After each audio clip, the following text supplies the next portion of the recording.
26 जानेवारी निमित्ताने आमच्या ऑफिसमध्ये एक छोटासा कार्यक्रम आयोजित करण्यात आला होता. त्या कार्यक्रमात काही प्रश्न विचारण्यात आले, अगदी साधे, शाळेत आपण शिकलेले, पण आज त्या सोप्या प्रश्नांची उत्तरं आपल्यापैकी बऱ्याच जणांना देता येत नाहीत. हे ऐकायला कदाचित थोडं कटू असेल, पण हेच वास्तव आहे. ज्या देशात आपण राहतो, ज्या देशाचे जबाबदारी नागरिक म्हणून आपण इतकी तयारी, माहिती तर आपल्याला नक्कीच असायला हवी. असं काही नाही की आपल्या देशावर प्रेम नाही, पण रोजच्या धावपळीच्या जबाबदाऱ्यांमध्ये अनेक मूलभूत गोष्टी हळूहळू मागे पडतात. तेव्हाच मनात एक विचार आला की ही परिस्थिती फक्त माझी किंवा तुमची नाही, तर ही बऱ्याच लोकांची आहे. आपल्यासारखे अनेक अजून लोक असतील आणि म्हणूनच हा छोटा प्रयत्न आपल्या देशाबद्दल पुन्हा एकदा जाणून घेण्याचा. चला तर मग 26 जानेवारी संबंधित काही छोटे आणि अतिशय महत्त्वाचे प्रश्न एकत्र आठवूयात. तर माझा पहिला प्रश्न आहे, 26 जानेवारी का साजरी केली जाते? कारण संविधान लागू झालं होतं त्या दिवशी. दुसरा प्रश्न, भारतातील संविधान कधी लागू होते? उत्तर आहे 26 जानेवारी 1950.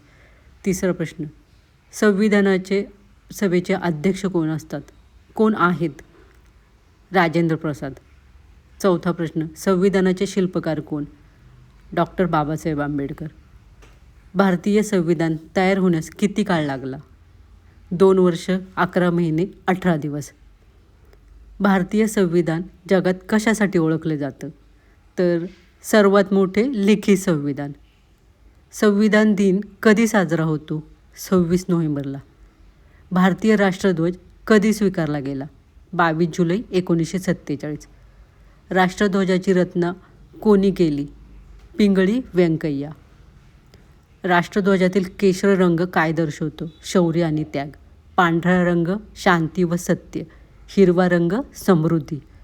अशोक चक्रात किती काटे असतात? 24. अशोक चक्राचा अर्थ काय? सतत प्रगती. भारताचे राष्ट्रचिन्ह कोणते? अशोक स्तंभ. सत्यमेव जयते याचा अर्थ काय? तर सत्याचा विजय. भारतीय राष्ट्रगीत कोणी लिहिले? रवींद्रनाथ टागोरांनी. राष्ट्रगीत कोणते आपले? जनगण मन.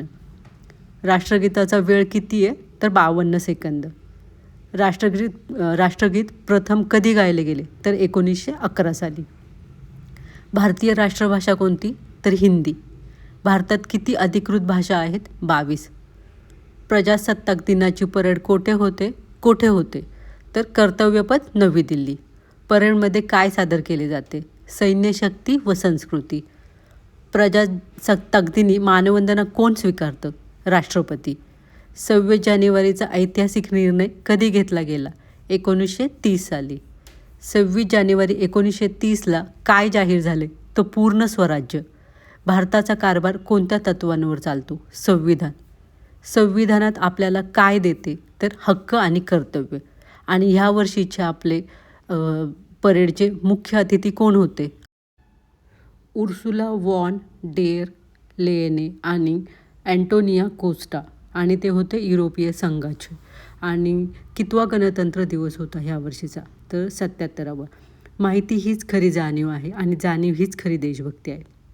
जर व्हिडिओ आवडला असेल आणि तुमच्या मनालाही भेटला असेल तर नक्की लाईक करा आणि जास्तीत जास्त लोकांपर्यंत शेअर करा.